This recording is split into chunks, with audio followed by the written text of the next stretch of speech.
Tapi yang ada yang mensikapi dengan marah-marah, ada yang mensikapi dengan apa? Dengan sabar. Yang mensikapi dengan marah-marah tidak menggugurkan dosa-dosanya. Seakan-akan dia protes, ya Allah, kenapa kau kasih musibah seperti ini? Ya. Dapat anak, qadarullah Allah jadikan anak cacat. Seakan-akan, ya Allah, kenapa kau jadikan anak saya cacat? Dia emosi. Ini dia tidak terima. Ini justru bukan dapat pahala mengurangi dosa. Tidak, ini menambah apa? Mengetahui hakikat imannya sehingga dia tidak terpedaya dengan kondisi zahirnya. Tapi kalau dia bersabar, alhamdulillah. Dikasih ujian dia bersabar, ibadahnya tetap kencang. Dikasih harta, ibadahnya bagus. Ketika diuji hartanya berkurang, tetap dia ibadah bagus ya.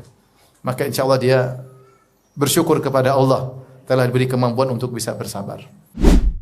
Jibril Radio 24 jam nonstop dengerin kajian tanpa ribet. Jadi mustahil ada orang hidup di atas muka bumi tidak terkena musibah.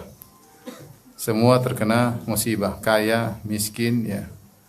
Terkenal, tidak terkenal, ya. Mau laki, perempuan, tua, muda, semuanya pasti terkena musibah. Karena tidak semua yang kita jalani sesuai dengan keinginan kita. Dan Allah telah berfirman, laqad khalaqnal insana fi kabad. Dan sungguh kami telah ciptakan manusia di atas kepayahan. Di atas kepayahan. Karena seorang ketika hidup di muka bumi, dia siap untuk menghadapi musibah-musibah tersebut. Tinggal ada sebagian yang Allah banyak musibahnya dan ada yang Allah sedikitkan musibahnya. Semuanya kembali kepada hikmah Allah Subhanahu wa taala. Dan di antara nama-nama Allah adalah Al-Hakim. Al-Hakim, di antara makna Al-Hakim adalah semua ketetapan Allah, semua keputusan Allah, semua pasti dibangun di atas hikmah. Tidak ada Allah menetapkan sesuatu, menciptakan sesuatu, memutuskan sesuatu tanpa ada hikmah. Tidak mungkin. Ya. Kata Allah, afahasibutum annama khalaqnakum abatha. Apakah kalian menyangka kami ciptakan kalian abath, yaitu hanya main-main, ya. Ya. Wa ma khalaqnas samawati wal ard, ya. Kata Allah, kami tidak ciptakan langit dan bumi. Di antara keduanya laibin, bukan untuk bermain-main. Semuanya pasti ada apa? Ada hikmahnya karena Allah Al-Hakim. Maka seorang yang beriman kepada Allah dan mengimani nama-nama Allah di antaranya Al-Hakim, maka dia harus meyakini bahwasanya di balik semua keputusan Allah yang dia sukai ataupun yang dia tidak sukai, pasti ada hikmah di balik itu. Dan kita semua beriman kepada Al-Qadar. Beriman kepada takdir. Takdir baik kita imani, takdir buruk juga kita imani. Ketika Nabi ditanya oleh malaikat Jibril, fa akhbirni anil iman, kabarkanlah kepadaku tentang iman, maka Rasulullah SAW mengabarkan tentang rukun iman. Kemudian di akhir rukun iman kata Nabi SAW, antu'mina bil qadari khairihi wa syarrihi. Engkau beriman kepada takdir yang baik maupun yang buruk. Maka semua yang terjadi di atas muka bumi ini, yang kita sukai maupun yang tidak kita sukai, semuanya adalah keputusan dan ciptaan siapa? Allah Subhanahu wa taala. Nah, apa sih hikmah-hikmah yang mungkin bisa kita dapatkan di balik musibah-musibah yang kita rasakan, ya? Musibah banyak, ya. Sakit musibah, ya. Apalagi capek juga apa? Musibah, ya. Kemudian tidak punya duit juga apa? Musibah. Kok banyak yang ketawa? Utang banyak juga apa? Musibah. Diomelin istri melulu juga apa? Musibah. Ada kawan bilang sama saya, Ustadz, saya ini enggak kerja Ustadz. Tiap hari dimarahin istri sehari 3 kali, subhanallah. Apa tidak capek? Enggak Ustadz, tiap hari sehari 3 kali, kayak obat aja sehari 3 kali, diomelin. Terus dia bilang, gimana yang istrinya 3 Ustadz? Berarti 3 kali 3. Saya bilang matematika kamu salah. Tapi intinya di antara musibah adalah diomelin apa? Istri. Musibah itu bukan Bapak-bapak? Musibah besar apa kecil?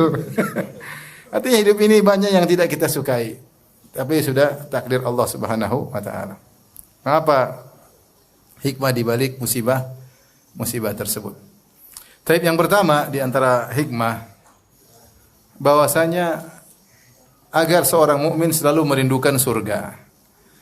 Karena di dunia enggak ada yang sempurna. Yang sempurna cuma di akhirat. Ya, makanya Allah berfirman, Wa inna ad-daral akhirata lahiyal hayawan law kanu ya'lamun. Sungguhnya kehidupan akhirat itulah kehidupan yang sungguhnya seandainya mereka mengetahui. Ketika Rasulullah SAW keluar melihat para sahabat sedang menggali khandak, sementara itu musim dingin, musim kelaparan, sampai mereka mengikat perut mereka dengan batu, sampai Nabi ikat perutnya dengan batu. Maka Rasulullah SAW berkata, Allahumma la aisha illa aishul akhirah, farhamil ansara wal muhajirah. Kata Nabi, ya Allah, sungguhnya tidak ada kehidupan yang sungguhnya kecuali kehidupan apa? Akhirat. Jadi melihat para sahabat susah, ini hanya sebentar. Susah, payah sebentar. Hidup dunia cuma sebentar. Ya. Maka tidak ada kehidupan yang sungguhnya kecuali kehidupan akhirat. Maka ketika seorang beriman tahu hidup dunia cuma begini, tidak ada yang sempurna, maka dia selalu rindu untuk apa? Untuk ke surga. Dan dia tahu kalau seorang tentram di dunia, bisa-bisa dia lupa dengan akhirat. Ya. Makanya Allah menyebut tentang orang kafir, waradhu bil hayatid dunya watma'annu biha. Di antara ciri orang kafir, mereka ridho dengan kehidupan dunia, mereka tentram dengan kehidupan dunia. Mereka diberi banyak kenikmatan oleh Allah sehingga mereka merasa nyaman, orientasinya dunia, ya. Orang mukmin sering kasih ujian supaya dia tidak nyaman di dunia, supaya dia rindu untuk apa? Akhirat, ya. Oleh karenanya ketika seorang diberi ujian, dia harus tahu memang tidak ada yang sempurna kecuali di akhirat. Dunia tidak ada kenikmatan yang sempurna. Semua yang nikmat-nikmat ada resikonya, ya. Kolesterol enak-enak tapi apa? Bikin penyakit. Udang enak, ada kolesterol, ya. Kepiting apalagi apa? Enak. Sudah makan siang belum? Enak-enak kolesterol. Makan ini makan anu enak-enak ternyata asam urat, ya.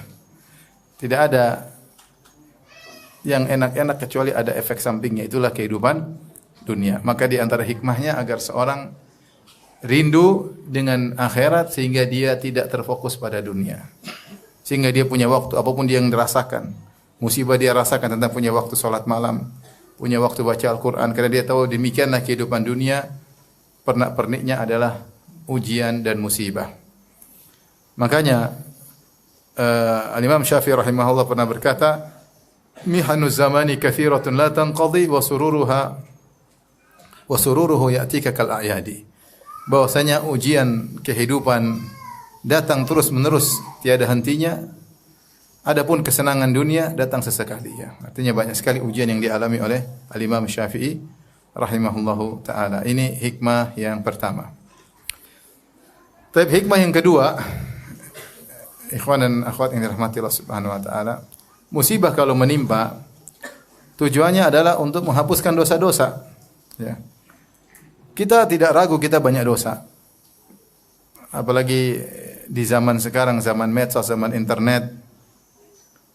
Terlalu banyak kita mendengar berita, terlalu banyak mata kita melihat hal-hal yang dilarang oleh Allah Subhanahu wa taala.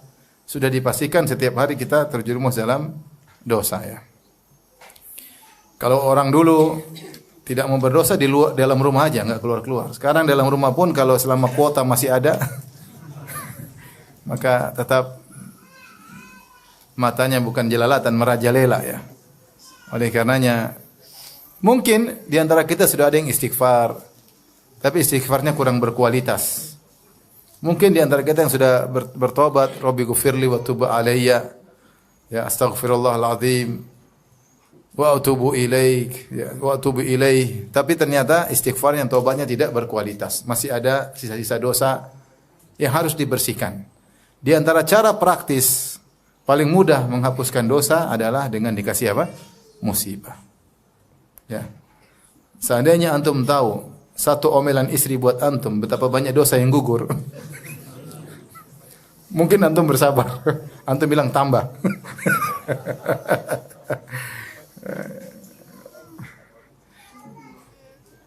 Saya kasih gambaran. Orang demam. Demam itu kan sebenarnya tidak berat, ringan. Biasa demam.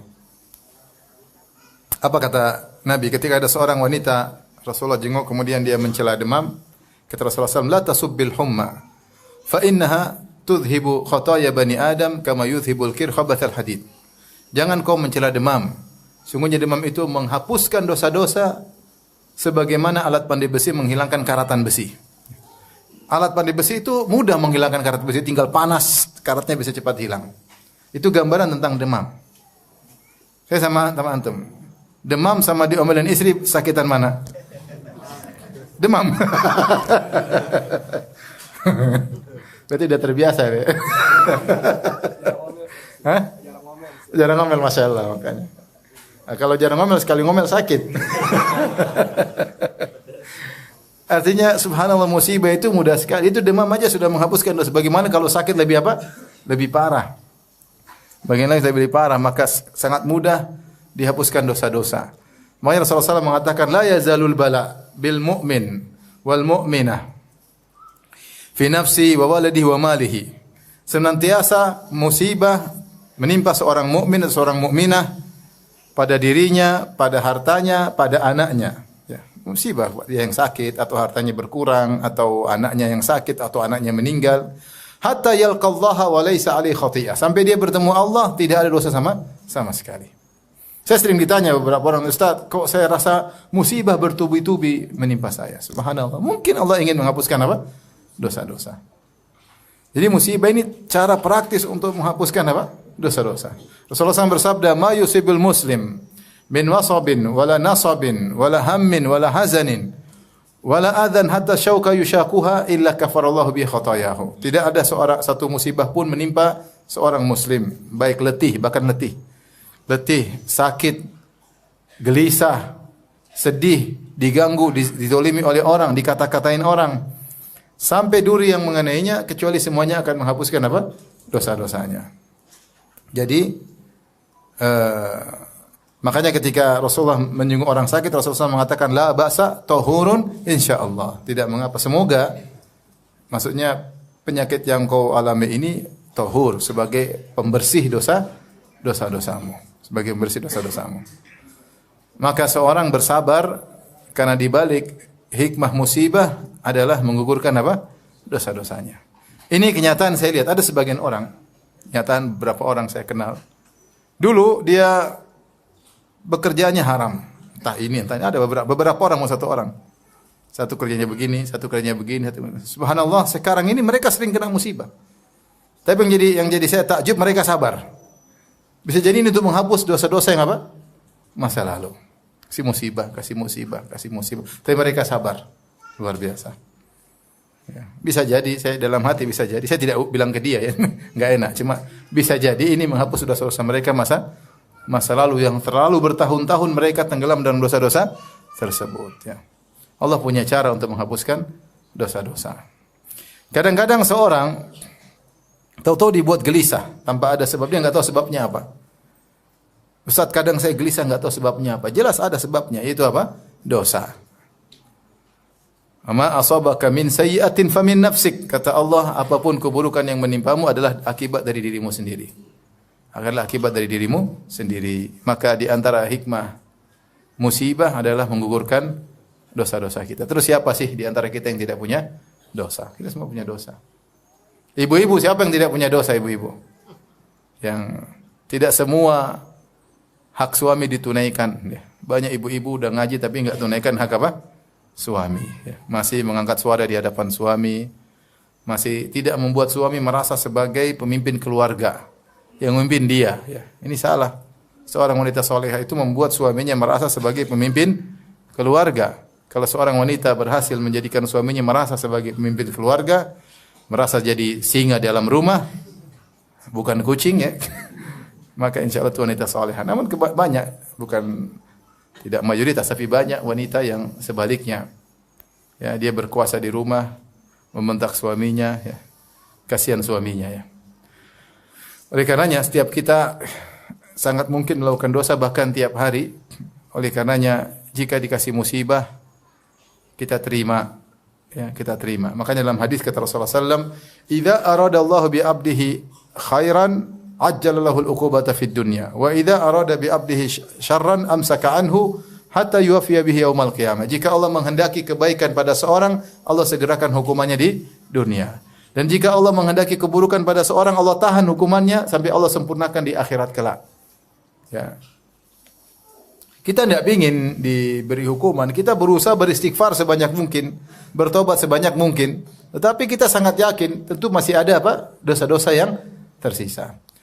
Maka ini salah satu hikmah dari musibah, menggugurkan dosa-dosa, kafarah, menggugurkan dosa. Dengan syarat menerima. Dengan syarat menerima musibah tersebut. Ya. Kalau tidak menerima, marah-marah, ngomel-ngomel, memberontak, bisa jadi semakin buruk, semakin bertambah dosa, bukan berkurang dosa. Semakin bertambah apa? Dosa. Ya. Makanya Syekhul Islam Ibnu Taimiyah mengatakan musibah itu seperti cuaca, datang dan pergi. Ada musim panas, musim dingin, ada musim hujan, ada musim salju kalau di luar negeri. Ada musim dingin akan menimpa. Ya, tapi yang ada yang mensikapi dengan marah-marah, ada yang mensikapi dengan apa? Dengan sabar. Yang mensikapi dengan marah-marah tidak menggugurkan dosa-dosanya. Seakan-akan dia protes, ya Allah, kenapa kau kasih musibah seperti ini? Ya. Dapat anak, qadarullah Allah jadikan anak cacat. Seakan-akan ya Allah, kenapa kau jadikan anak saya cacat? Dia emosi. Ini dia tidak terima. Ini justru bukan dapat pahala mengurangi dosa. Tidak, ini menambah apa? Dosa. Karena dia protes. Jaza, dia protes. Dosa. Ya. Sama ada orang mungkin istrinya ngomel melulu, ya Allah kenapa kau kasih istri seperti ini? Jawabannya kul huwa min indi anfusikum. Itu karena dirimu sendiri, makanya dapat model seperti ini. Dosa-dosa. Paling tidak mengurangi dosa-dosa kita. Makanya kalau kena musibah, kita terima, kita berusaha bersabar, dapat pahala. Kalau enggak bersabar, tidak mengurangi dosa-dosa. Rasulullah SAW bersabda, laisa minna man darabal khududa wa syaqqal juyuba wa da'a bid'awal jahiliyah. Bukan dari golongan kami seorang kalau terkena musibah dia pukul-pukul pipinya, dia robek-robek bajunya. Karena dia pukul-pukul pipinya berarti dia tidak sabar. Dia robek-robek bajunya tidak sabar, tidak terkurang pahalanya. Semakin dosa besar. An-naiha illam tatub, wanita yang kalau ada keluarganya menangis, dia teriak-teriak, meratap, kalau dia meninggal tidak bertobat, maka akan dipakaikan baju dari api neraka. Sudah terkena musibah, semakin parah. Maka kita ketika musibah ada dua pilihan, ngamuk atau sabar.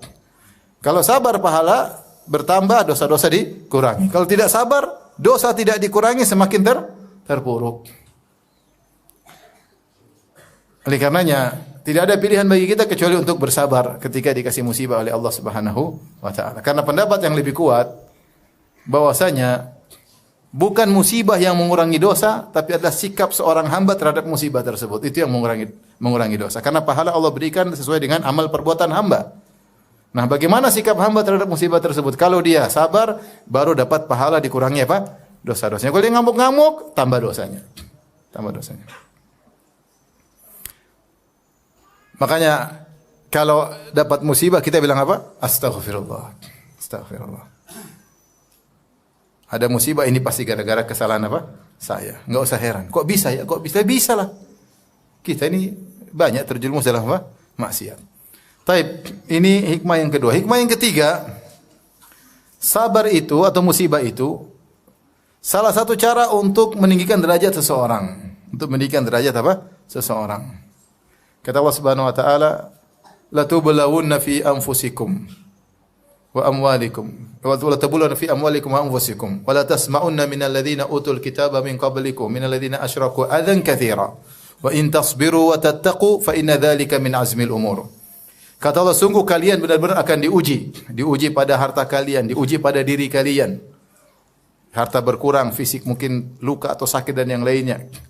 Wala tasma'unna minal ladzina utul kitaba min qablikum wa minal ladzina asyraku adzan katsiran. Kalian akan mendengar gangguan dari orang-orang musyrikin maupun ahlul kitab yang mencela kalian, mencerca kalian. Tapi kata Allah, wa in tasbiru wa tattaqu.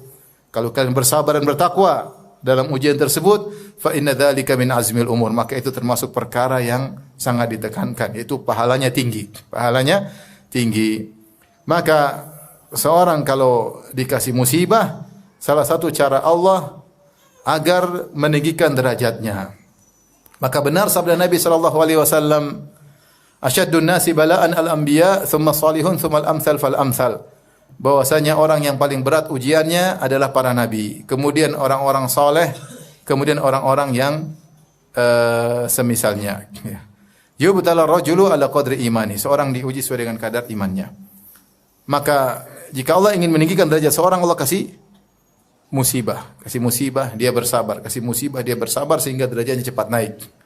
Maka dalam hadis, innar rajula latakunu lahu al-manzilah fil jannah. Sungguh ada seorang telah tercatat oleh Allah punya kedudukan yang tinggi di surga.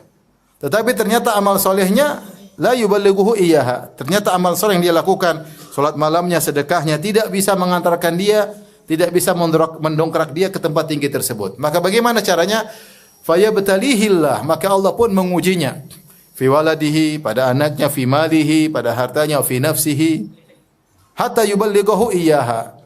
Allah kasih ujian-ujian sampai dia bersabar, akhirnya dia pun naik ke manzilah tersebut. Jadi ada orang Allah sudah takdirkan surganya tinggi. Suruh amal soleh sudah, tapi tidak kuat amal solehnya. Salat malam masih Senin Kemis ya. Ya. Kadang sebulan sekali. Itu pun ngantuk-ngantuk. Ya. Baca Quran sambil jawab WA, bagaimana caranya? Mau enggak fokus. Ya. Ya, baca Quran WA, jawab, Qurannya matikan, jawab WA dulu, lanjutin lagi. Berbakti sama orang tua masih perhitungan. Sama anak dan istri masih pelit. Ya. Sama kakak adik masih pelit. Terus gimana mau? Amalan apa yang mau diandalkan? Ya. Ya. Hati masih bermasalah. Kadang hasad, kadang dengki, kadang suudzon, macam-macam. Allah lihat ini amalan tidak cukup untuk menaikkan dia di atas derajat yang tinggi. Caranya bagaimana? Allah kasih musibah. Fayabtalihillah. Atau fayabtaliyahullah, maka Allah pun uji dia, kena anaknya, kena hartanya, kena dirinya. Allah bikin dia sabar hatta yuballighahu iyyaha, sampai Allah buat dia bisa terdongkrak naik pada derajat tersebut. Maka di antara sebab paling besar membuat seorang mudah untuk meraih surga yang tinggi adalah dengan terkena banyak musibah. Makanya orang yang paling banyak musibahnya Nabi Muhammad sallallahu alaihi wasallam. Coba renungkan musibah Nabi sallallahu alaihi wasallam. Coba ya, kita renungkan. Lahir sudah tidak punya bapak, ya enggak? Kemudian hidup bersama ibunya, umur 6 tahun ibunya juga meninggal. Meninggal di hadapan dia. Bukan di kampung bapaknya, bukan di kampung ibunya. Bukan di Mekah, bukan di Madinah, di Abwa. Sebatang kara. Kemudian tinggal sama kakeknya. Kemudian tinggal sama pamannya Abu Thalib, miskin. Sampai dia harus mengembalakan apa? Kambing. Kemudian menikah dengan seorang wanita namanya Khadijah. Sangat cinta wanita tersebut, ternyata wanita tersebut diambil oleh Allah. Bayangkan, ini wanita 25 tahun hidup sama Nabi, tidak pernah ngangkat suara. Coba diulang. Khadijah menikah dengan Nabi 25 tahun, tidak pernah ngangkat apa? Suara. Semua hartanya kasih buat siapa? Nabi, subhanallah. Coba wanita seperti ini meninggal. Sedih atau tidak? Sedih. Tapi kalau tiap hari ngomel, alhamdulillah katanya. Masya Allah, ini 25 tahun. Ujian berat bagi Nabi. Yang selama ini Nabi ditekan dari luar, dimusuhin. Kalau pulang ke rumah, ada siraman rohani. Ada pelipur lara dalam rumah. Kemudian pamannya Abu Thalib yang selalu membela dakwanya meninggal juga. Sampai para ulama menamakan Amul Huzn, tahun kesedihan. Belum diganggu keluarganya. Putri-putrinya disuruh cerai oleh orang Quraisy. Ceraikan putri-putri Muhammad biar sibuk dengan urusan. Coba kita punya anak, nikah terus cerai, sedih enggak? Sedih. Bayangkan Nabi lagi sujud, ditaruh kotoran di atas pundaknya. Siapa yang bersihkan? Putrinya Fatimah keluar. Bayangkan anaknya lihat ayahnya dihina di depan Ka'bah, di hadapan orang Quraisy. Ujian Nabi berat. Belum dilemparin berdarah, belum dilukai. Belum diusir dari kampung halamannya sendiri. Semua rumahnya diambil, hartanya dirampas. Ya. Keluarganya musuhi dia. Kalau berkelahi sama suku lain, oke. Quraisy itu sukunya Nabi. Dan kakek dia penguasa kota Mekah, Abdul Muttalib. Dia ini yang harusnya jadi, kalau mau dikatakan bosnya Quraisy itu Muhammad sallallahu alaihi wasallam harusnya. Harusnya bosnya Quraisy siapa Muhammad. Sekarang dia malah dimusuhi oleh orang-orang apa? Quraisy. Ujian berat. Sampai ketika Waraqah mengatakan, kau akan dikeluarkan, maka diusir, maka Rasulullah berkata, amukhrijiyahum. Apakah orang Quraisy akan mengusir dari kota Mekah? Rasulullah kayak enggak logis. Bagaimana saya dibilang Al-Amin, nasab saya jelas, kakek saya siapa, diusir dari kota Mekah. Dibuat sayembara, siapa yang bisa membunuh Muhammad dapat 100 ekor onta. Orang-orang berburu untuk membunuh, berlomba-lomba membunuh Muhammad. kemudian keluar ke Madinah. Belum Rasulullah kalau sakit panasnya 2 kali lipat. Belum anak-anaknya meninggal semua kecuali Fatimah. Anaknya 7, 6 meninggal. Bayangkan anak meninggal satu demi satu. Ujian Nabi SAW. Satu anak meninggal udah bingung. Rasulullah anak 7, 6 semua meninggal di masa kehidupannya. Luar biasa. Kemudian bukan cuma Quraisy yang musuhnya, semua Arab memusuhi dia. Bukan cuma semua Arab, Romawi, Persia musuhin Muhammad, ingin bunuh Muhammad. Belum Rasulullah SAW diserang berulang-ulang, dimusuhi, sampai diracun dan macam. Kalau kita bicara ujian Rasulullah SAW bertubi-tubi, bertumpuk-tumpuk. Kenapa? Karena dia orang yang paling dicintai oleh siapa? Allah Subhanahu Wa Taala. Antum melihat Nabi Ibrahim diuji enggak? Khalilur Rahman, kekasih Allah, diuji. Berdakwah sendirian, masih muda, dimusuhi oleh bapaknya, dimusuhi oleh kampungnya. Semua satu negeri pingin bunuh dia, kumpul kayu bakar. Bayangkan, Nabi Ibrahim di penjara, mereka sedang kumpul kayu bakar. Sampai ada orang sakit, kalau saya sembuh, saya bawa kayu bakar buat bakar Ibrahim. Saya bernazar begitu, kalau saya sembuh, saya bawa kayu bakar buat bakar Ibrahim. Sampai Ibrahim di penjara, itu kayu bakar lagi dikumpulin untuk bakarin lo, ya kan gimana, sedih banget. Kemudian dibakar. Ketika tidak berhasil, dia akhirnya harus pergi meninggalkan kampung halamannya.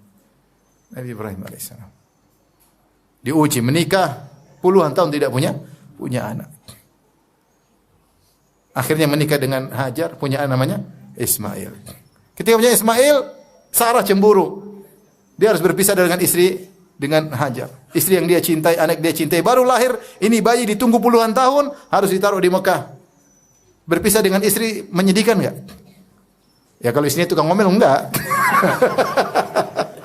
Jadi kalau istri soleha, menyedihkan hati ini, jauh dari istri.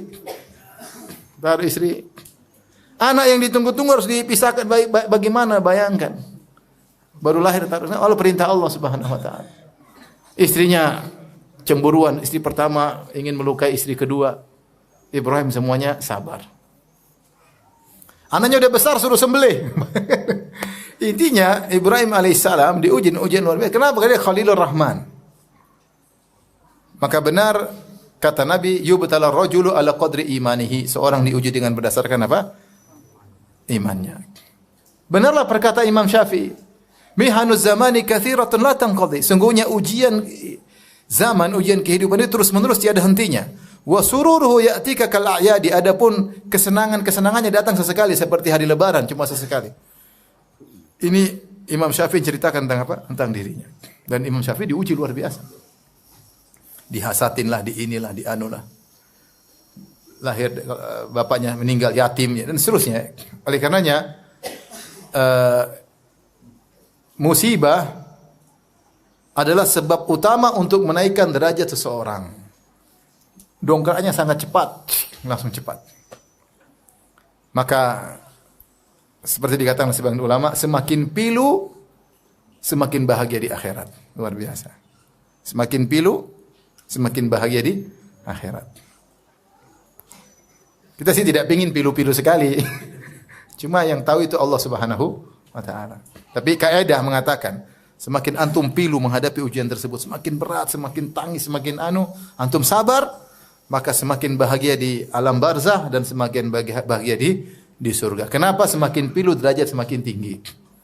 Makanya Rasulullah sebutkan dalam hadis, yawaddu ahlul afiyah hina yu'ta ahlul bala min ats-tsawab, hina yu'ti Allahu ahlal bala ats-tsawab law kanat juluduhum kurridat fid dunya bil maqarid atau kama qala Nabi sallallahu alaihi wasallam. Kata Rasulullah SAW, ketika di akhirat kelak, ketika orang-orang yang hidup di dunia dengan nyaman, dia masuk surga juga, masuk surga, tapi hidupnya nyaman. Lihat ada orang-orang yang susah ketika di akhirat ternyata derajatnya tinggi. Maka orang-orang yang hidup nyaman ini berangan-angan seandainya waktu di dunia dulu kulit mereka digunting-gunting dengan gunting besi supaya bisa mencapai pahala seperti yang didapatkan oleh orang-orang menderita tersebut. Makanya antum hidup nyaman naik mobil mewah, lihat ada orang mungkin naik sepeda setengah mati, belum tentu itu kan di dunia, di akhirat mungkin dia tinggi. Maka jangan rendahkan dia, ente enggak tahu nasib di akhirat. Di dunia iya, di levelnya di bawah. Kita naik mobil, ya. Ada supir pribadi, Dia naik mobil peot, muter sendiri, setengah mati, nggak ada apa, power steeringnya. Udah tua. Kelihatannya kita nyaman. Iya, kau di dunia derajatmu tinggi, di akhirat kau nggak tahu. Betapa banyak orang-orang ahlul bala yang diuji dunia ternyata derajat sangat apa? Sangat tinggi. Maka ujian, musibah adalah cara paling cepat untuk mengangkat derajat seorang, derajat yang tinggi di akhirat kelak. Tapi Ustaz, boleh enggak kita berdoa, ya Allah ujilah saya? Jangan. Jangan. Enggak boleh. Enggak boleh. Biarlah Allah yang tahu yang terbaik bagi apa? Bagi kita. Jangan. Ketika ada Rasulullah menjenguk seorang sakit, maka tiba-tiba sakitnya sangat parah seperti burung yang baru lahir. Rasulullah mengatakan, jangan-jangan kau ada doa sesuatu. Kata dia, benar ya Rasul. Saya berdoa, ya Allah, jika ada aku diadab di akhirat, segerakan di dunia. Saya tidak ingin diadab di akhirat. Akhirnya seperti ini. Kata Nabi, kenapa kau tidak minta ampunan, minta al-afiyah? Ya. Baru akhirnya dia sembuh. Jadi tidak boleh, kata Rasulullah SAW, la tatamannaw liqa'al adu. Jangan kalian berangan-angan untuk bertemu dengan musuh. Fa idza laqitumuhu fasbiru.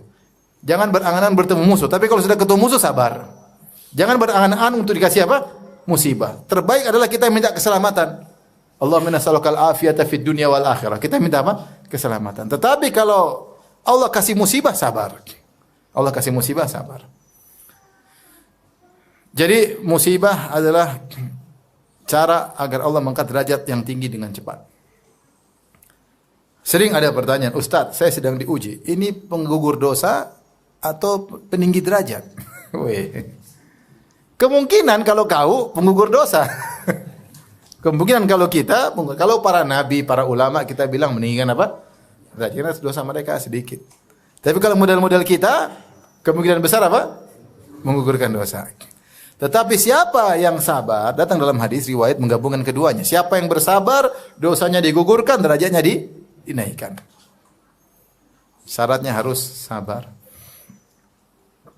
Tapi hikmah berikutnya, yang keberapa sekarang? Keempat. Hikmah berikutnya, di antara fungsi musibah adalah membersihkan hati seseorang. Allah sebut dalam surat Al-Imran ketika musibah terjadi pada perang Uhud, ya.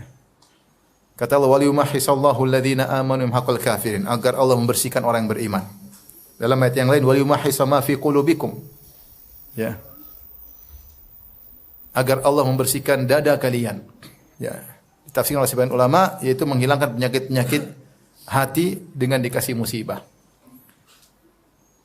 Ibnu Qayyim menyebutkan, jika seorang tidak pernah terkena musibah, maka dia akan terkena penyakit gurur, bangga diri, ujub, sombong dan angkuh. Ya. Sombong dan angkuh. Makanya disebutkan, kenapa Namrud, kenapa Fir'aun sombong? Karena mereka diberi kekayaan yang banyak sehingga mereka tidak terkena musibah, sehingga mereka lupa diri. Allah berfirman, alam tara ila alladhi haja Ibrahim fi rabbih an atahu Allahul mulk.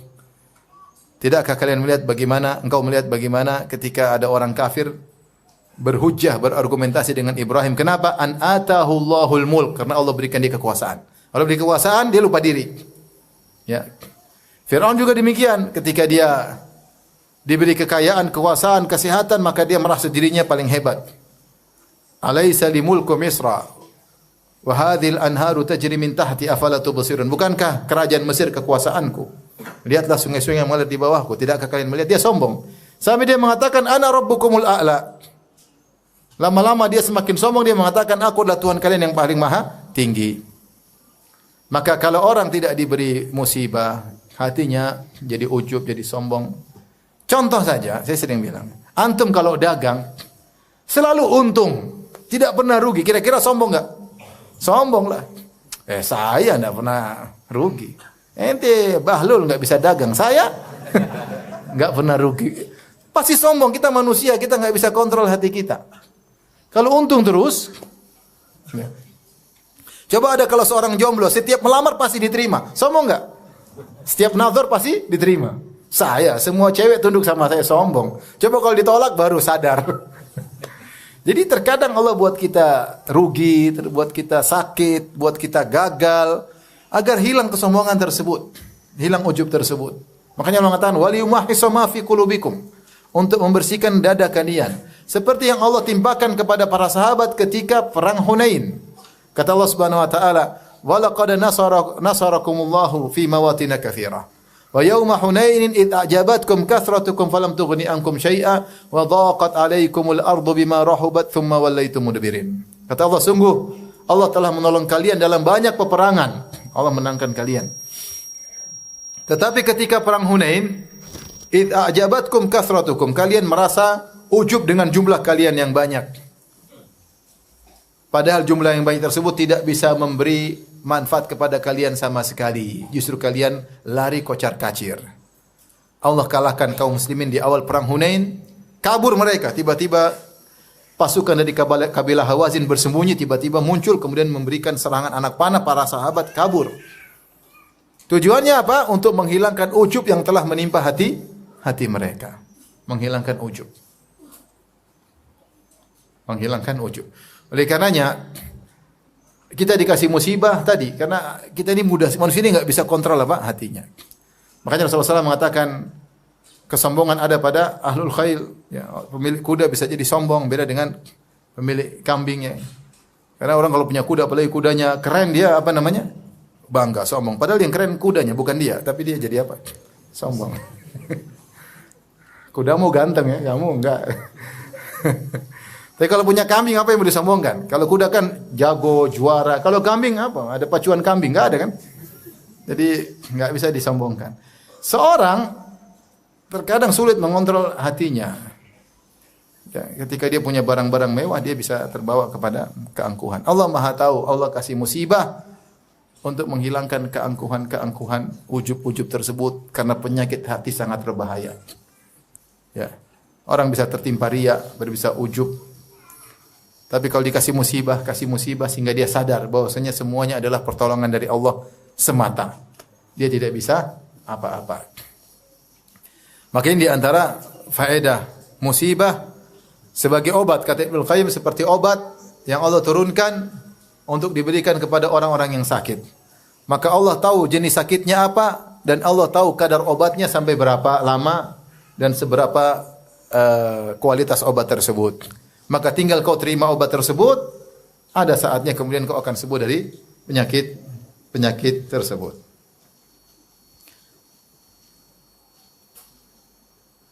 Taib, di antara hikmah dari musibah, ya, bahwasanya musibah membuat kita lengkap dalam ibadah. Karena manusia itu agar sempurna, maka dia beribadah dengan ibadah syukur dan ibadah sabar. Allah berfirman, "Inna fi dzalika la ayatin likulli sabarin syakur." Sungguhnya yang pada demikian itu ada tanda-tanda kebesaran bagi setiap orang yang bersabar dan bersyukur. Maka jika seorang bisa menggabungkan antara sabar dan syukur, maka sempurnalah ibadahnya kepada Allah Subhanahu wa taala. Sempurnalah ibadahnya kepada Allah Subhanahu wa taala. Ibadah sabar sulit untuk dilakukan oleh orang-orang yang diberi kenyamanan hidup. Coba kalau orang bayangkan dia lagi terkena musibah. Keluarganya yang meninggal, anaknya meninggal, istrinya meninggal, atau kemudian dia mengalami kerugian besar atau dia sakit, maka benar-benar hatinya hancur, rendah di hadapan Allah Subhanahu wa taala. Benar-benar dia ngelus dada, benar-benar dia merasa hina dina di hadapan Allah. Dia tahu semuanya ini yang bisa menyelesaikan cuma siapa? Allah Subhanahu wa taala. Ini tidak mungkin dirasakan oleh orang yang mobilnya mewah, istrinya cantik, kemudian semuanya lancar, badannya sehat, baru ikut fitness. Mana enggak bisa merasakan seperti itu. Mungkin satunya bersyukur, dia bersyukur punya mobil mewah, dia bersyukur punya keluarga nyaman, punya rumah, dia bersyukur. Tapi ibadah syukur dia rasakan. Maka untuk menyempurnakan ibadah dia supaya dia bisa menjadi hamba yang beriman yang sempurna, Allah kasih musibah. Sehingga dia selain ketika dapat nikmat dia bersyukur luar biasa, ketika dia diuji dia bersabar luar biasa. Makanya disebutkan para salaf mengatakan al-imanu nisfan.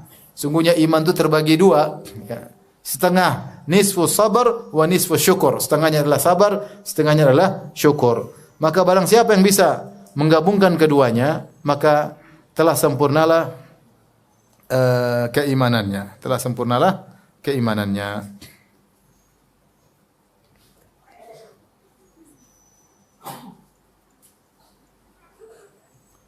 Taib, di antara hikmah dari musibah. Yang keberapa sekarang? Musibah menjadikan kita kembali merupakan peringatan agar kita sadar. Kalau tidak dikasih musibah mungkin kita bablas. Ibarat ada anak nakal kita jewer sekali-sekali baru dia apa? Sadar. Ya. Makanya Allah mengatakan zaharul fasadu fil barri wal bahri bima kasabat aydin nas liyudhiqahum ba'dalladzi amilu la'allahum yarji'un. Kata Allah Subhanahu wa taala, nampak kerusakan di daratan dan di lautan akibat ulah perbuatan manusia. Agar Allah membuat mereka merasakan sebagian dampak dari dosa-dosa mereka, la'allahum yarji'un, agar semoga mereka sadar. Jadi Allah tampakkan kerusakan, bencana di dunia maupun di bumi maupun di lautan. La'allahum yarji'un, agar mereka sadar. Agar mereka sadar. Allah juga berfirman, "Wala nudhiqannahum minal adzabil adna dunal adzabil akbari la'allahum yarji'un." Sungguh kami akan merasakan kepada mereka, membuat mereka merasakan azab yang ringan, yaitu hukuman yang ringan, bukan azab yang besar, nanti azab besar lain lagi. Supaya apa? La'allahum yarji'un, agar mereka apa? Sadar. Nah, makanya ketika seorang terkena musibah, kata Ibn Taimiyah rahimahullahu taala, yang pertama dia lakukan, dia introspeksi diri. Makanya ketika terkena musibah, dia banyak apa? Istighfar, astagfirullah. Kata Ibn Taimiyah rahimahullah, merupakan musibah yang lebih dahsyat daripada musibah yang menimpanya. Saya ulangi. Ketika dia ditimpa musibah, itu musibah. Tapi ada musibah lebih dahsyat daripada musibah tersebut. Musibah lebih dahsyat adalah ketika dia ditimpa musibah, dizalimi oleh orang misalnya, maka dia sibuk membalas orang tersebut dan dia lupa bahwasanya dia pendosa, dia lupa. Dia lupa bahwasanya musibah tersebut mengenai dia karena dosa-dosanya itu lebih dahsyat daripada musibah yang sedang menimpanya. Makanya seorang kalau terkena musibah pun dia tahu saya pasti banyak salah. Adalah istighfar aja lah. Apapun musibah tersebut. Astagfirullah, astagfirullah, astagfirullah. Karena terkadang musibah kena sekarang, ya. Itu akibat dosa masa lalu yang mungkin 10 tahun lalu, 20 tahun lalu, yang mungkin sudah kita lupakan. Makanya Ibnu Qayyim dalam kitab Al-Jawabul Kafi mengatakan, musibah pasti ada dampaknya cepat atau lambat. Yang jadi masalah seorang ketika melakukan dosa, ternyata tidak ada dampaknya. Dia merasa nyaman-nyaman saja. Dia coba lagi dosa, tidak ada apa-apa. Sehingga dia merasa tidak bakalan ada dampaknya. Ternyata Allah kasih dampak 20 tahun kemudian dia lupa dengan dosanya 20 tahun yang lalu. Ini musibah lebih besar daripada musibah yang sedang mengenanya. Jadi musibah yang lebih besar kata Ibnu Taimiyah adalah dia lupa bahwasanya musibah ini akibat dosa yang dia lakukan sehingga dia tidak introspeksi diri. Maka seorang kalau terkena musibah, dia introspeksi, ya pasti kita banyak dosa. Mungkin saya salah nonton, salah lihat, salah komentar. Mungkin saya pernah merendahkan orang, melihat orang dengan pandangan merendahkan. Mungkin saya pernah menghina orang, ya, ucapan sekilas, tapi kan malaikat catat. Memang kita bilang, bahlul, terus enggak dicatat malaikat, dicatat. Kita ngomong dengan menghina, merendahkan. Dampaknya bisa jadi saat itu, bisa jadi nanti, bisa jadi tahun-tahun kemudian. Maka dengan adanya musibah, menegur kita. Namun hal ini kadang sulit diungkapkan ya. Tidak ada khatib-khatib ketika ada musibah berani ini musibah karena ulah perbuatan kita. Kebanyakan kalau ada bencana alam dikaitkan dengan bencana alam. Telah terjadi musibah bencana alam. Ini karena terjadi ada pergerakan lempeng tektonik lah apalah. Itu benar. Tetapi yang buat itu terjadi karena dosa-dosa apa? Dosa-dosa kita. Sehingga kalau setiap musibah dikaitkan dengan fenomena alam semata, lupa bahwasanya kita ini banyak dosa. Itu masalah. Ini kita bicara skala umum. Skala umum mungkin orang tidak berani ucap. Kita skala kecil lah, kita sendiri. Kenapa? Karena kita mungkin merendahkan orang. Mungkin kita menggibah orang. Terus kita akhirnya kena musibah. Ya. Maka seorang kalau terkena musibah, dia introspeksi diri. Karena musibah tersebut Allah timpakan agar dia la'allahum yarji'un, agar dia kembali sadar. Taib. Yang keberapa sekarang? Yang ketujuh.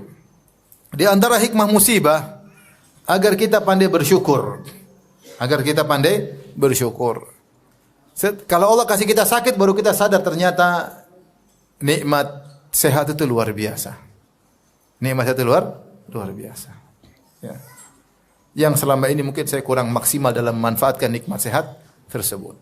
Kasih sakit nggak bisa apa-apa. Mau sholat malam susah, membaca Quran juga berat, kepala pusing, mau zikir juga susah. Kemudian terhampar di rumah sakit, ya, nggak bisa apa-apa. Mau sujud kepala aja nggak bisa.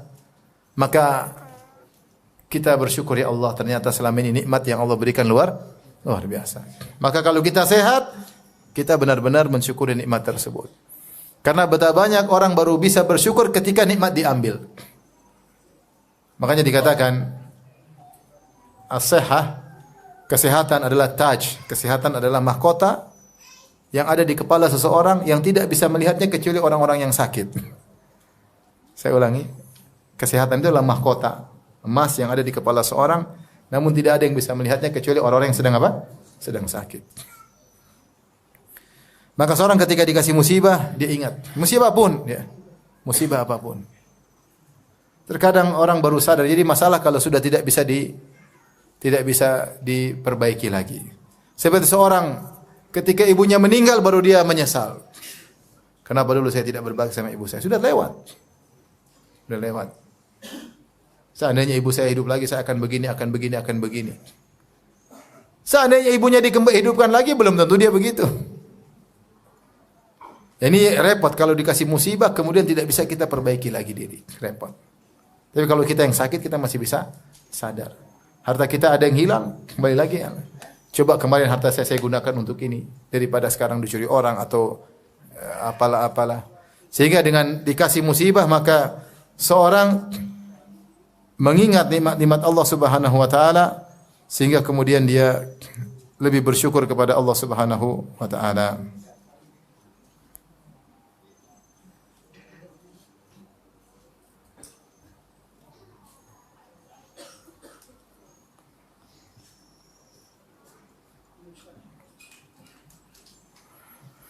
Baik, yang terakhir mungkin di antara hikmah dari musibah, ya, untuk mengetahui mana yang imannya benar dan mana imannya yang hanya omongan doang, ya. Kata Allah Subhanahu wa taala, ya. Alif lam mim, ahasiban nasu ayyutraku ayyaqulu amanna wa hum la yuftanun. Walaqad fatanna alladhina min qablihim fala ya'lamanna Allahu alladhina shadaqu wa la ya'lamanna al-kadzibin. Apakah manusia dibiarkan mengucapkan kami telah beriman kemudian tidak diuji? Sungguh kami telah menguji orang-orang sebelum mereka. Agar Allah mengetahui, sungguh Allah telah menguji orang-orang sebelum mereka. Agar Allah mengetahui mana di antara mereka yang mana imannya benar dan ada mana di antara mereka imannya yang palsu, ya. Wala nabluwannakum hatta na'lamal mujahidin minkum was-sabirin, ya. Kami akan menguji kalian agar kami tahu mana di antara kalian yang benar-benar berjihad dan mana di antara kalian yang bersabar di antara kalian. Allah ingin tahu, ya. Wa minan nasi may ya'budullah ala harf fa in asabahu khairun itma'anna bih wa in asabathu fitnatun inqalaba ala kata Allah Subhanahu wa taala, di antara manusia ada yang beribadah kepada Allah di penghujung aja, tidak sempurna. Kalau dikasih kebaikan maka dia tenang. Tapi kalau dia dikasih ujian, dikasih fitnah, maka dia berbalik. Oleh karenanya di sini Allah Subhanahu wa taala memberi ujian untuk mengetahui mana yang imannya benar, mana yang imannya kurang. Maka kita bisa menilai diri kita ketika diuji, sabarkah kita atau tidak. Terkadang kita merasa iman kita sudah hebat, sudah merasa wow, sudah sering ngaji, sudah bisa baca kitab gondol, sudah bisa ini, jadi panitia pengajian, sudah jadi temannya ustadz. Kemana-mana makan bareng ustadz. Kasih ujian, kacau. Nah, berarti saya masih belum apa? Beres. Ternyata dekat-dekat ustadz juga belum tentu menjadikan apa? Imannya baik, belum tentu. Kita terpedaya dengan penampilan zahir.